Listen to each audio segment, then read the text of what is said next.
میرے یہاں اولاد نہیں ہو رہی تھی۔ ڈاکٹر نے ٹیسٹ کیے اور بتایا کہ میں کبھی باپ نہیں بن سکتا۔ یہ بات میں نے بیوی سے چھپا لی۔ پھر ایک دن آفس سے گھر آیا تو بیوی کہنے لگی کہ منہ میٹھا کرو، تم باپ بننے والے ہو۔ میں نے بیوی کو ایک زوردار تھپڑ مارا کہ یہ کس کا گناہ ہے، میں تو کبھی باپ نہیں بن سکتا، اور میں نے اپنی بیوی کو گھر سے نکال دیا۔ کچھ دن کے بعد بیوی کہتی کہ میری ایک بات سن لو، پھر بے شک مجھے طلاق دے دینا۔ اس نے ایسی بات بتائی کہ میرے تو رونگٹے ہی کھڑے ہو گئے، کیونکہ میں بڑا دل برداشتہ سا ہو کر گھر پہنچا تھا۔ میرا دل اس وقت بہت مغموم سا تھا۔ ڈاکٹر نے جو خبر مجھے سنائی تھی میرے پیروں تلے سے زمین ہی نکل گئی تھی۔ میں تو سن کر چکرا کر رہ گیا تھا۔ میں نے بے یقینی سے ڈاکٹر کی طرف دیکھا۔ میں نے کہا کہ آپ کو کوئی غلط فہمی ہوئی ہے، میں تو بالکل فٹ ہوں۔ میری بات سن کر ڈاکٹر نے میرے سامنے رپورٹس رکھ دیں اور کہنے لگا کہ آپ کے اندر باپ بننے کی صلاحیت 1% بھی نہیں ہے۔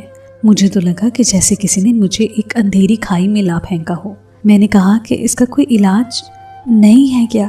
میرے گلے میں اتنی گرہیں پڑ چکی تھیں کہ لفظ بھی ٹوٹ ٹوٹ کے نکل رہے تھے۔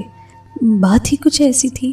ڈاکٹر نے کہا کہ اگر ذرا سی کمی ہوتی تو ہم علاج بھی کرتے، لیکن بہت مشکل ہے، یہ سمجھیں کہ ناممکن سی بات ہے۔ یہ بات میرے لیے ایک دھماکے سے کم نہ تھی، لیکن یہ اذیت شاید کم تھی۔ ابھی تو زندگی نے نہ جانے میرے لیے کون کون سے امتحان رکھے تھے۔ میں گھر پہنچا تو اپنی رپورٹس الماری میں لے کر چھپا دی۔ میں چپ سا تھا، کھانا بھی ٹھیک سے نہیں کھایا تھا، رات کو سونے کے لیے بھی جلدی ہی لیٹ گیا تھا۔ میری بیوی نرمین جب کمرے میں آئی تو میں اپنی آنکھیں بند کر لی۔ میں تو اس سے آنکھیں ملانے کے بھی قابل نہیں تھا۔ ابھی چند دن پہلے کی تو بات ہے جب میں اماں کی روز کی بحث سے تنگ آ کر نرمین سے کہہ چکا تھا کہ میں 2-3 ماہ تک شادی کر لوں گا۔ کتنا روئی تھی اس بات کو سن کر، اور میں نے اس کے بہتے آنسو کیسے بے دردی سے نظر انداز کیے تھے۔ کہنے لگی، ہارون میں نے تو اپنے علاج کروانے میں کوئی کمی نہیں چھوڑی، یہ اللہ کی مرضی ہے، میرا کیا قصور ہے؟ میں اسے تسلی بھی نہیں دے سکتا تھا۔ میری اماں روز ہی مجھے لے کر بیٹھ جاتی تھیں اور یہی ایک بحث ان کے پاس ہوتی تھی کہ دوسری شادی کر لو، میں کماتا بھی مناسب تھا، 2 بیویاں نہیں رکھ سکتا تھا۔ جب میں نے ٹالنے کے لیے یہ بات اماں سے کہی تاکہ ان کے سر سے میری دوسری شادی کا بھوت اتر سکے تو کہنے لگیں تو نرمین کو چھوڑ دے، ارے ایسی بیوی کا کیا کرے گا جو تجھے اولاد بھی نہیں دے سکتی۔ میں اماں کے احترام میں ان سے سخت لہجے میں بات نہیں کر سکتا تھا، لیکن نرمین شاید یہ بات سن چکی تھی۔ کمرے میں میرے داخل ہوتے ہی اس نے بحث شروع کر دی۔ کہنے لگی، ہارون اگر تم نے مجھے چھوڑ دیا تو میں اپنی جان لے لوں گی۔ میں پریشان سا ہو کر رہ گیا۔ ایک طرف میری والدہ تھی جن کی میں اکلوتی اولاد تھا اور انہیں میری اولاد لازمی چاہیے تھی، اور دوسری جانب نرمین جو کہ بالکل بے قصور تھی۔ لیکن نرمین کی روز کی بحث کی وجہ سے میں ضد سا ہونے لگا تھا، اس لیے میں نے اس سے کہہ دیا کہ نرمین میں 2 بیویاں نہیں افورڈ کر سکتا، اس لیے اگر چند ماہ تک تم امید سے نہ ہوئی تو مجھے مجبوراً تمہیں طلاق دینا پڑے گی۔ میری بات پر تو وہ پہلے گمسم ہو گئی تھی۔ اس کے بعد جو کچھ مجھے نرمین نے کہا میں سن کر تھک رہ گیا۔ میں نے پہلی بار نرمین پر ہاتھ اٹھایا۔ اس نے بات ہی کچھ ایسی کہی تھی کہ میں اپنا ہاتھ نہیں روک پایا تھا۔ میں کیا، میری جگہ کوئی بھی ہوتا تو یہی کرتا۔ اس نے بات ہی ایسی کہی تھی کہ میرے اندر بیٹھے اناپ پرست مرد کی اناپ پر چوٹ ہی کچھ ایسی لگی تھی۔ غصے سے کئی دن میں نے نرمین سے بات ہی نہیں کی تھی۔ میرے اندر تو جیسے آگ لگ گئی تھی۔ کبھی لگا کہ اماں کا رویہ نرمین کے ساتھ ٹھیک ہی تھا، وہ ہے ہی ایسے رویے کے قابل۔ ارے ایسی بات کون سی عورت اپنے شوہر سے کیوں کہہ دیتی ہے، جیسے نرمین نے مجھ سے کہی تھی۔ کیا میں نامرد تھا؟ نرمین نے مجھے یہی کہا تھا۔ کہنے لگی کہ آپ کی اماں کے کہنے پر میں نے تو شادی آپ کے پہلے ماہ سے لے کر اب تک ان 3 سالوں میں کوئی علاج نہیں چھوڑا۔ آپ کی ماں مجھے جس دم درود ڈاکٹر حکیم کے پاس لے کر گئی میں چلی گئی، جو ٹیسٹ کہے میں نے کروا لیے، لیکن کبھی آپ نے اپنے ٹیسٹ کروا کر دیکھے؟ مجھے تو بانجھ عورت کا طعنہ آپ کی ماں نے شادی کے چند ماہ کے بعد ہی دینا شروع کر دیا تھا۔ مجھے کیا پتا کہ میں بانجھ ہوں یا آپ؟ ان لفظوں نے مجھے پاگل سا کر دیا تھا، اس لیے میں نے چند دنوں میں ہی اپنے ٹیسٹ کروا لیے۔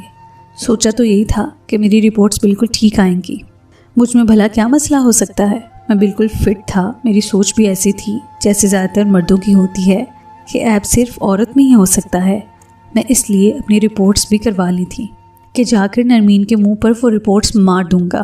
اس کی ہمت بھی کیسے ہوئی مجھے ایسا کہنے کی، لیکن جو کچھ میری رپورٹس میں تھا میرے منہ پر زوردار تماچا ہی تھا۔ میری شادی کو 3 سال گزر گئے تھے اور ہم اولاد سے محروم تھے۔ میں نے اپنی بیوی کے سارے ٹیسٹ کروا لیے تھے، وہ بالکل ٹھیک تھی۔ اب بچے کا نہ ہونا مجھ پر سوالیہ نشان تھا۔ میں نے اپنی بیوی سے تو کچھ نہ کہا، لیکن چھپ چھپا کر میں نے ٹیسٹ کروا لیے۔ لیکن جو کچھ ڈاکٹر نے مجھے بتایا وہ سن کر میرے ہوش اڑ گئے تھے۔ میں باپ نہیں بن سکتا تھا۔ میں بڑا مایوس سا ہو کر وہاں سے نکلا تھا۔ میں اپنی رپورٹس اپنے آفس کے بیگ میں چھپا لی اور پورے راستے بس یہی سوچتا رہا کہ کیا میں بے اولاد ہی رہوں گا۔ مجھے نرمین کی باتیں کسی کوڑے کی طرح سے میرے اعصاب پر لگ رہی تھیں۔ ہم مرد تو بیوی کے عیب کا سن کر فوراً سے دوسری بیوی لانے کا سوچ لیتے ہیں کہ ہمیں اولاد چاہیے، اور ایسے مردوں کا کیا جو مجھ جیسے ہوتے ہیں۔ بیوی بھی تو ہم جیسوں کے ساتھ ساری زندگی گزارنے کو تیار ہو ہی جاتی ہے۔ مجھے نرمین کا خیال بھی آنے لگا۔ پچھلے 3 سال سے وہ کس اذیت سے گزر رہی تھی۔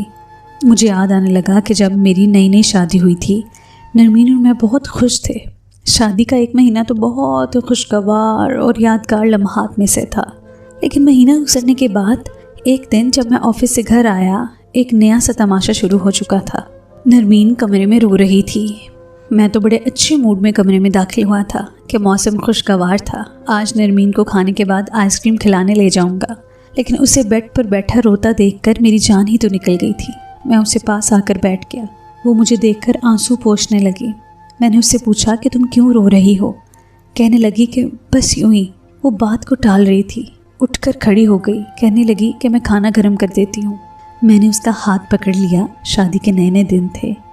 ان دنوں بیوی کی کشش کچھ زیادہ ہی محسوس ہوتی ہے۔ میں نے اس سے بڑے پیار سے پوچھا کہ پہلے مجھے رونے کی وجہ بتاؤ۔ اس کے ٹپ ٹپ آنسو پھر سے بہنے لگے۔ کہنے لگی کہ آپ کی والدہ پورا دن مجھے یہی تانے دیتی ہیں کہ مہینہ گزر گیا لیکن تم نے کوئی خوشخبری نہیں سنائی۔ میں تو سن کر کچھ متعجب سا ہو گیا تھا۔ میری والدہ کچھ پرانے خیالات کی تھی، یہ میں جانتا تھا۔ انہیں ہر وقت کی نوک ٹوک کی عادت بھی تھی اور پوتے کی خواہش بھی، لیکن ابھی تو ہماری شادی کو مہینہ گزرا تھا۔ میں نے نرمین سے کہا کہ وہ بڑی ہیں، تم ان کی باتوں کو دل پر مت لیا کرو۔ بات ایک بار کی تو تھی نہیں کہ جو نرمین بھلا دیتی۔ یہ سلسلہ تو چل ہی نکلا تھا۔ ہماری شادی کو 6 ماہ نہیں گزرے تھے کہ اماں نرمین کو ہر وقت بے اولادی کے تانے دینے لگی تھیں۔ میں کچھ کہتا تو مجھ پر بھرس پڑتی کہ مجھ سے اپنی بیوی کے عیب مت چھپاؤ، اگر چند ماہ میں وہ امید سے نہ ہوئی تو میں تمہاری دوسری شادی کروا دوں گی۔ یہی وجہ تھی کہ میں اسے ڈاکٹر پر لے گیا، لیکن ڈاکٹر نے مجھے یہ باتیں سنائیں کہ آپ کو اتنی جلدی بھی کس بات کی ہے۔ اب میں کیا کہتا کہ میرے گھر پر اس بات کو لے کر کیا فسادات شروع ہو گئے ہیں۔ گھر واپس آ کر میں نے جب امی کو یہ بتایا کہ ڈاکٹر نے مجھے کیا باتیں سنائی ہیں، تو وہ ڈاکٹر کو بھی برا بھلا کہنے لگی۔ اب تو امی نے کام ہی پکڑ لیا تھا۔ وہ نرمین کو کبھی کسی حکیم کے پاس لے جاتی تو کبھی کسی ڈاکٹر کے پاس اور کبھی کسی ہومیوپیتھک کے 2 سالوں میں۔ امی نے نہ جانے کتنے ڈاکٹر اور حکیم بدل ڈالے تھے۔ نرمین اب ڈپریشن کا شکار رہنے لگی تھی، چپ سی ہو گئی تھی۔ امی نے اس کے گلے میں تعویذ پہنایا ہوا تھا۔ ہر ہفتے اسے نہ جانے کس پیر فقیر کے پاس لے جاتی تھی۔ اب تو وہ بھی تنگ آ چکی تھی۔ ایک بار میں گھر پہنچا تو مجھ سے کہنے لگی کہ ہارون آپ دوسری شادی کر لیں۔ یہ کہتے ہی وہ پھوٹ کر رونے لگی۔ میں اس کے پاس آیا اور اسے چپ کروانے لگا۔ کہنے لگی کہ میں آپ کی والدہ کے تانوں سے تنگ آ چکی ہوں۔ پہلے 2 سال تو میں نرمین کی ہر بات سن لیتا تھا، اسے تسلی بھی دیتا تھا، لیکن پھر میں خود بھی ان ساس بہو کے روز کے تماشے سے تنگ سا آنے لگا تھا۔ گھر آتے ہی میری والدہ منہ سجائے بیٹھی ہوتی تھی۔ میرے آتے شروع ہو جاتی تھی کہ عورت منحوس ہے، اسے کبھی ہماری خوش نصیبی نہیں ہوگی۔ میں تیوری چڑھائے سنتا رہتا۔ جب تھکا ہارا کمرے میں پہنچتا تو نرمین کا رونا دھونا شروع ہو جاتا۔ اب میں نرمین سے لڑنے جھگڑنے لگا تھا کہ میں تھکا ہارا آتا ہوں اور تم میرے سامنے رونے دھونے بیٹھ جاتی ہو۔ ہمارے جھگڑے بڑھنے لگے، جس کا نتیجہ یہ نکلا کہ میں نے اپنی بھی رپورٹس کروا لی تھی، اور جو نتیجہ میرے سامنے تھا میں کسی کو نہ دکھا سکتا تھا نہ بتا سکتا تھا۔ اگر نرمین سے میں بات کرتا تو وہ میرے ہی سر پر جاتی، کہتی کہ تم ہی قابل نہیں ہو۔ 3 سال تک تمہارے عیبوں پر میں نے تمہاری ماں سے تانے سنے، اور اگر ماں سے کہتا تو وہ تو پیٹ کی بہت ہلکی تھی۔ سارے خاندان میں واویلا مچا دیتی کہ ہائے میرا ہارون باپ نہیں بن سکتا، وہ اس قابل نہیں ہے، جیسے انہوں نے پورے خاندان میں نرمین کو بانجھ مشہور کر رکھا تھا۔ میں تو خاندان برادری میں منہ دکھانے کے قابل ہی نہ رہتا، سب مجھے نہ جانے کیسی کیسی نظروں سے دیکھتے۔ ابھی تک تو نرمین ہی سب کے عتاب کا نشانہ بنی تھی۔ مجھے اب نرمین کی حالت پر ترس آ رہا تھا، وہ بھی شاید اس لیے کہ میں خود اس اذیت سے گزر رہا تھا۔ اس بار جب امی نے نرمین کو بانجھ بن کا تانا دیا تو میں چپ نہیں رہا۔ میں نے کہا کہ اماں مجھے اولاد نہیں چاہیے، آج کے بعد اگر آپ نے نرمین سے کچھ بھی کہا تو میں اپنی بیوی کو لے کر الگ گھر لے لوں گا۔ میری بات اور غصے سے بھرے لہجے پر وہ چپ ہو گئی۔ نرمین البتہ حیران تھی، کیونکہ آج تک میں نے اپنی والدہ کی سن کر نرمین کو ہی چپ رہنے کا مشورہ دیا تھا، اسے ہی ڈانٹا تھا، اسے ہی دبانے کی کوشش کی تھی، کبھی اپنی والدہ سے کچھ نہ کہا تھا۔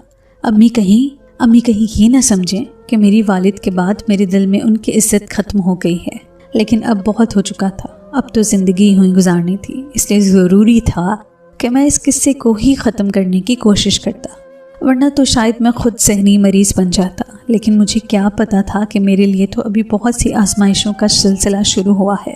گھر میں کچھ امن سا تھا۔ میں گھر آیا تو امی بڑی خوش تھیں، میرے منہ مٹھائی ڈالنے لگیں، کہنے لگیں کہ تجھے مبارک ہو، تو باپ بننے والا ہے۔ اماں کی بات سن کر تو میرا سر ہی چکرا کر رہ گیا، منہ میں گلتی ہوئی مٹھائی مجھے کڑوی سی لگنے لگی تھی۔ میں اور باپ، یہ تو ممکن ہی نہیں تھا۔ سامنے کھڑی شرمائی نرمین مجھے اس وقت زہر لگ رہی تھی، کس کا گناہ میرے سر ڈالنے لگی تھی، اور اب تو میں اس کا ہی ساتھ دے رہا تھا، اپنی اماں سے اس کے لیے لڑنے لگا تھا۔ اتنا بڑا قدم وہ کیسے اٹھا سکتی تھی، اور وہ بھی ایک گناہ۔